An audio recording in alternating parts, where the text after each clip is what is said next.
from the Penn Public Library, and welcome to Bookworm Buddies. So every day we're going to have a couple chapters of a new book that we're going to read until we finish it, and the first one is called Mouse and the Motorcycle. After our chapters each day, you'll find the link that you can go to do some activities. There's going to be some vocabulary, maybe some questions that you might want to talk about with your family. And this is just a nice time for everybody to relax and listen to a story. And maybe you'll find an author or you'll find a new book series that you really like as we're reading these. So this is going to go through November and December. Every single day you'll be able to find it on YouTube. So sit back, relax, and enjoy the story. So our first book, like I said, is called The Mouse and the Motorcycle, and it's by Beverly Cleary.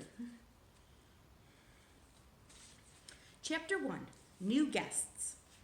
Keith, the boy in the rumpled shorts and shirt, did not know he was being watched as he entered room 215 of Mountain View Inn. Neither did his mother or father, who both looked hot and tired. They'd come from Ohio, and for 5 days had driven across the plains and deserts and over the mountains to the old hotel in the California foothills 25 miles from Highway 40. The fourth person to enter room 215 may have known that he was being watched, but he didn't care. He was Matt, 60 if he was a day, who was at that moment was the bellboy.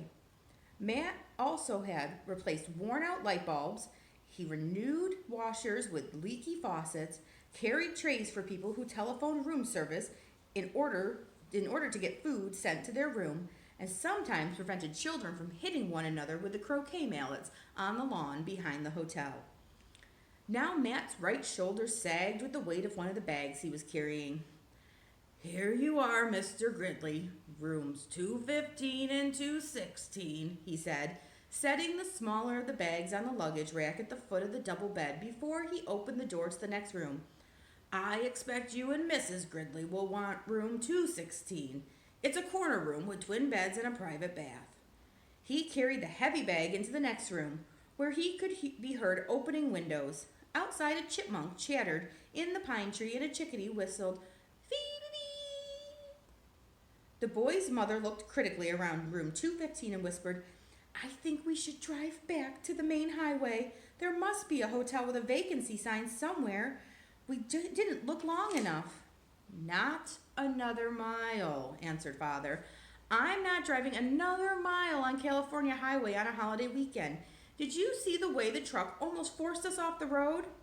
"Dad, did you see those two fellows on motorcycles?" began the boy, and then stopped, realizing he shouldn't interrupt an argument. "But this place is so old," protested the boy's mother, "and we have only 3 weeks for our whole trip. We'd planned to spend 4th of July weekend in San Francisco, and we wanted to show Keith as much of the United States as we could." "San Francisco will have to wait, and this is part of the United States. Besides, this used to be a very fashionable hotel," said Mr. Gridley. "People came from miles around." "50 years ago," said Mrs. Gridley, "and they came by horse and buggy."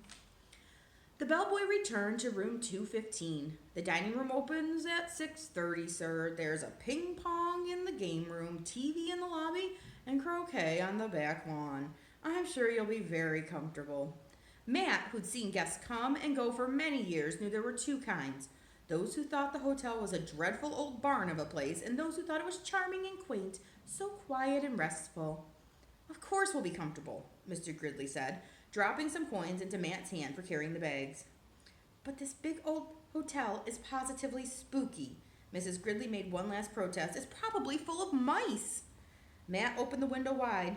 "Mice? Oh, no, ma'am. The management wouldn't stand for mice." "I wouldn't mind a few mice," the boy said, as he looked around the room at the high ceilings, knotty pine walls, carpet so threadbare that many of it had roses that had entirely faded, the one chair with the anticaster on the back, the wash bin, and the towel racks in the corner of the room. "I like it here," he announced. "The whole room to myself? Usually I just get a cot in the corner of a motel room." His mother smiled, relenting, and then she turned to Matt. "I'm sorry. It's just that it was so hot crossing Nevada, and we were not used to mountain driving. Back on the highway, the traffic was bumper to bumper. I'm sure we'll be very comfortable." After Matt was gone, closing the door behind him, Mr. Gridley said, "I need some rest before dinner. 400 miles of driving in that mountain traffic, it was too much."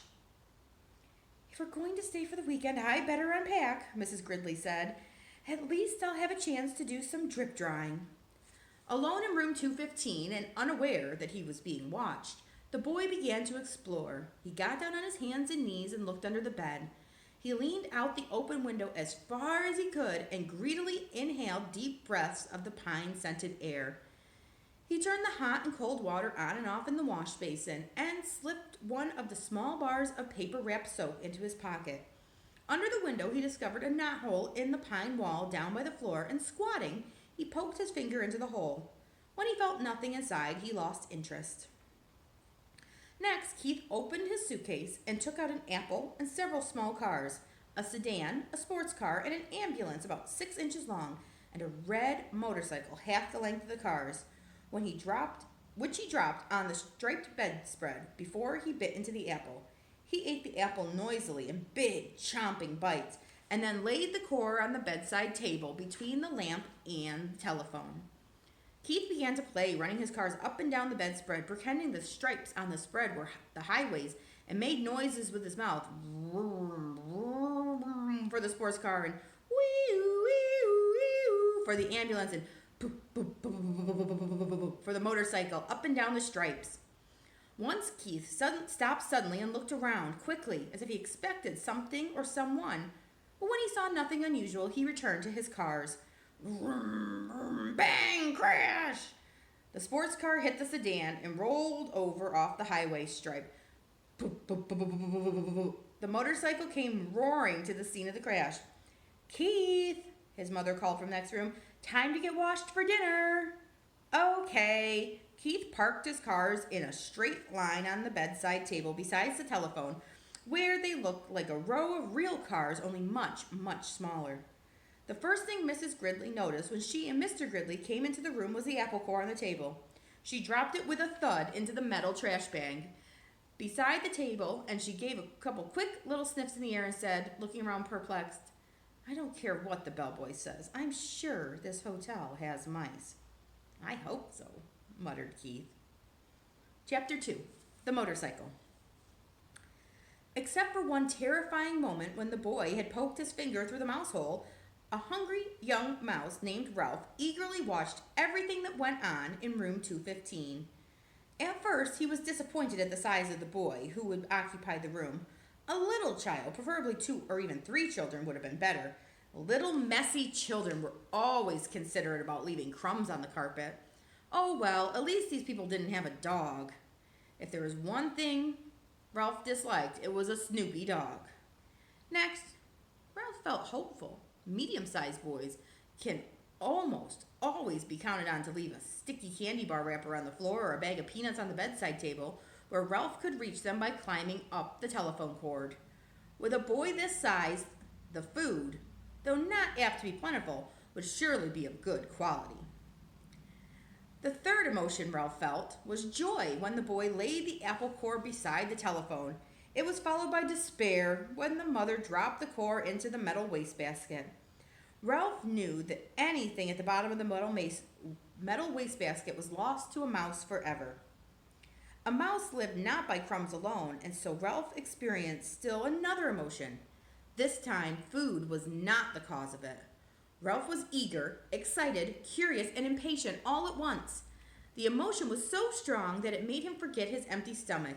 It was caused by those little cars, especially that motorcycle and the sound the boy made.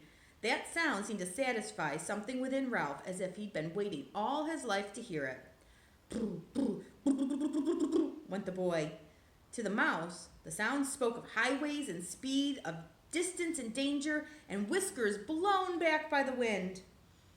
The instant the family left the room to go to dinner, Ralph scurried out of the mouse hole and across the threadbare carpet to the telephone cord, which came out of a hole in the floor beside the bedside table. Ralph! Scolded his mother from the mouse hole. You stay away from that telephone pole! Ralph's mother was a great worrier. She worried because their hotel was old and run down, and because so many rooms were often empty with no careless guests to leave crumbs behind for the mice. She worried about the rumor that the hotel would be torn down when the new highway came through. She worried about her children finding aspirin tablets. Ralph's father had tried to carry an aspirin tablet in his cheek pouch. The aspirin had dissolved with unexpected suddenness, and Ralph's father had been poisoned. Since then, no member of the family would think of touching an aspirin tablet, but this did not prevent Ralph's mother from worrying about it. Most of all, Ralph's mother worried about Ralph. She worried because he was a reckless mouse who stayed out late in the daytime when he should have been home safe in bed. She worried when Ralph climbed the curtain to sit on the windowsill to watch the chipmunks in the pine tree outside and the cars in the parking lot below. She worried because Ralph wanted to go exploring down the halls instead of traveling under the floorboards like a sensible mouse. Heaven only knows what dangers he might meet in the hall. Maids, bellboys, perhaps even cats. Or, what was worse, vacuum cleaners. Ralph's mother had a horror of vacuum cleaners. Ralph, who was used to his mother's worries, got a good running start and was already halfway up the telephone cord. "Remember your Uncle Victor," his mother called after him. Ralph seemed not to hear. He climbed the cord up to the telephone, jumping down, and ran around the rows of cars. There it was at the end, the motorcycle. Ralph stared at it and then walked over and kicked the tires. Close up, the motorcycle looked even better than he expected. It was new and shiny and had a good set of tires. Ralph walked all the way around it, examining the pair of chromium mufflers and the engine and the hand clutch. It even had a little license plate, so it would be legal to ride. "Boy," said Ralph to himself, as his whiskers quivered in excitement. "Boy, oh boy!" Feeling that this was an important moment in his life, he took a hold of the hand grips. They felt good and solid beneath his paws. Yes, this motorcycle was a good machine, all right. He could tell by the feel. Ralph threw a leg over the motorcycle and sat jauntily on the plastic seat. He even bounced up and down. The seat was curved just right to fit a mouse. But how to start the motorcycle? Ralph didn't know. And even if he did know how to start it, he couldn't do much riding up here on the bedside table. He considered pushing the motorcycle off onto the floor, but he didn't want to risk damaging such a valuable machine. Ralph bounced up and down on the seats a couple more times and looked around for some way to start the motorcycle. He pulled at a lever or two, but nothing happened. Then a terrible thought spoiled his pleasure. This was only a toy. It wouldn't run at all. Ralph, who'd watched many children in room 215, had picked up a lot of information about toys. He'd seen a boy from Cedar Rapids throw his model airplane on the floor because he couldn't make its plastic parts fit properly. A little girl had burst into tears and ran sobbing to her mother when her doll's arm had come out of its socket. And then there was that nice boy, the potato chip nibbler, who stamped his foot because the batteries kept falling out of his car.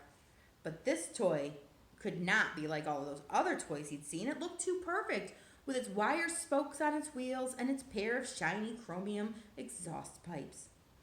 It would not be right if it didn't run. It would not be fair. A motorcycle that looked as real as this one had to run. The secret of making it run must be perfectly simple if only Ralph had someone to show him what it was. Ralph was not satisfied just sitting on the motorcycle. Ralph craved action. After all, what was a motorcycle for if it wasn't for action? Who needed motorcycle riding lessons? Not Ralph. He tried pushing himself along with his feet. It wasn't nearly fast enough, but it was better than nothing. He moved his feet faster along the tabletop and then lifted them up while he coasted. Feeling braver, he bent lower over the handlebars and worked his feet still faster towards the edge of the bedside table. When he worked up a little speed, he would coast around the corner. He scrambled his feet onto the tabletop to gain momentum. In a split second, he would steer to the left, and at that moment, the bell on the telephone rang a half a ring, so close it seemed to pierce the middle of Ralph's bones. It rang just half a ring, as if the girl on the switchboard realized she'd rung the wrong room and had jerked out the cord before the ring had finished. That half a ring was enough. It shattered Ralph's nerves and terrified him so that he forgot all about steering. It jumbled his thoughts until he forgot to drag his heels for brakes. He was so terrified he'd let go of the hand grips.